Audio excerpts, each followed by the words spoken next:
Bueno, pues habíamos visto la importante labor de la asociación, ¿no?, de Juan Ciudad, y ahora vamos a conocer otra ciudad también muy importante, y es Sukeina Alguardi. Salam alaikum, Sukeina. Alaikum salam, ¿qué tal estáis? Alhamdulillah. Eres tú quien nos va a introducir a esta ciudad, que nos va a descubrir aquello desconocido de Sarajevo, ¿puede ser? Sí, así es, Sarajevo. Eso toca hoy. Bueno, vamos a empezar, como siempre, por un poco el origen histórico de la ciudad. Sí. Se sabe que la región de Sarajevo siempre ha estado habitada desde el periodo neolítico. Luego, en 1429, fue conquistada por los turcos otomanos a mano del general otomano Isabek Isakovic, y luego fue sucedido por Gazi Husrev Bey, que es el sobrino del emperador turco Bayezid II, y que fue el que fundó la ciudad y el que la construyó en gran parte. Y luego tenemos que en el siglo XVI surgió un gran crecimiento de Sarajevo, y a mediados o finales del siglo XVII fue la ciudad más importante de los Balcanes y la segunda más importante para el Imperio Otomano. En 1878 las cosas un poquito más feas, porque fue la conquista austrohúngara tras el Tratado de Berlín, en el que le dio otorgó la administración de la ciudad a Austria-Hungría. Y así ella se tomó el mando de Bosnia. Y en 1914 tuvo lugar el acontecimiento que se llama Atentado de Sarajevo, en el que se asesinó al archiduque de Austria, a su mujer, y que dio comienzo a la Primera Guerra Mundial. Como vemos, esta parte es muy conflictiva, es la parte ya triste. No es tan bonita. Claro, la parte triste de esto, que tuvo una historia un poquito dura esta ciudad. En 1918, Sarajevo formó parte del reino de serbios, croatas y eslovenos, que luego pasó a denominarse Yugoslavia en 1929. Luego, en el 1941, Hitler invadió la ciudad en el contexto de la Segunda Guerra Mundial, y tras el final de la Segunda Guerra Mundial se creó la República Federal Socialista de Yugoslavia, y se nombró a Sarajevo como capital de la República de Bosnia y Herzegovina. Y ya en el 92 pasó a ser la capital de la ya independiente República de Bosnia y Herzegovina. Y bueno, desde el 1992 a 1995 tuvo lugar la Guerra de Bosnia, que causó la destrucción de Sarajevo, y que luego se empezó a reconstruir poquito a poco después de la guerra. Sí, pues después de esa historia bastante interesante de Sarajevo, la verdad, aunque haya partes tristes, ha pasado por mucho esa ciudad, pero es una ciudad muy bonita, es una ciudad que además es conocida por su multiculturalidad. Sí, así es. Bueno, primero la población, que es un dato un poco interesante en este caso, porque se sabe que más o menos ahora hay alrededor de 440.000 habitantes, lo que es la capital en sí, y alrededor de 608.000 en lo que es el área metropolitana de Sarajevo. Pero en el censo que se hizo en 91, la ciudad tenía 527.000 habitantes, más o menos, y claro, esta disminución de la población a causa de la guerra, que en lugar de haber un crecimiento, lo que hay es una disminución de la demografía, porque la gente se desplazaba a la ciudad y luego ya no volvía.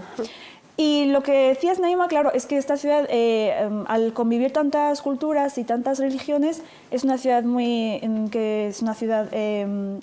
gran diversidad, en la que convivían en mucha armonía muchas etnias y religiones. Por ejemplo, hay alrededor de 45% de bosnios musulmanes, 38% de serbios ortodoxos, 7% de croatas católicos, y también hay judíos sefarditas.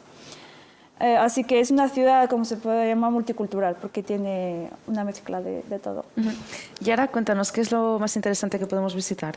Pues empezamos por Bascarsija, que es el Bazar de Sarajevo, que es el centro histórico y cultural del país. Es más o menos desde el siglo XV. Bueno, se sabe que perdió la mitad de lo que era su tamaño en un incendio que tuvo lugar en el siglo XIX. Y aparte alberga edificios muy importantes como la mezquita de Gazi Husrev Bey y la torre de reloj. El siguiente monumento es la mezquita de Gazi Husrev Bek, que acabamos de mencionar, que tiene el nombre del fundador de la ciudad, como mencionamos antes, y data del siglo XVI. Y es el símbolo más destacado del periodo otomano, es la mezquita más grande del país entero, de Bosnia-Herzegovina. Y bueno, luego tenemos ya un poquito más triste, que es el túnel de Sarajevo, que fue más o menos fue de la guerra de Bosnia, del 92 al 95, y fue construido por el ejército de Bosnia para unir a parte de la ciudad de Sarajevo con lo que es la otra parte del aeropuerto de Sarajevo. Y luego, después de la guerra, se construyó en lo que es la casa donde tenían el túnel, el Museo del Túnel de Sarajevo, para que se recuerde ese monumento y nunca más, que nunca más se repita.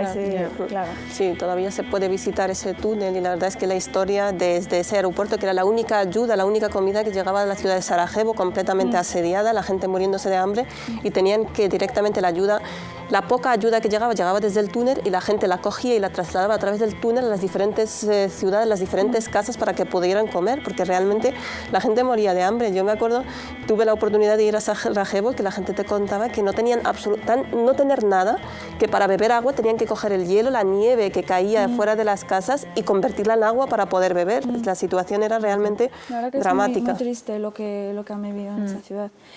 Y luego tenemos lo que es la Biblioteca Nacional de Sarajevo, que fue construida en 1896, se convirtió en ayuntamiento y después de la Segunda Guerra Mundial pasó a ser la Biblioteca Nacional. Se perdieron muchísimos manuscritos y libros de valor incalculable en el incendio de 1992, y sigue hasta ahora sin reconstruirse del todo y sin restaurarse lo que son los manuscritos de los libros.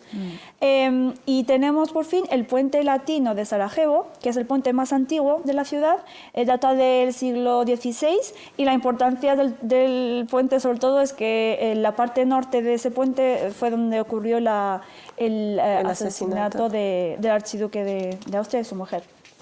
Pues la verdad es que hay muchas cosas que visitar.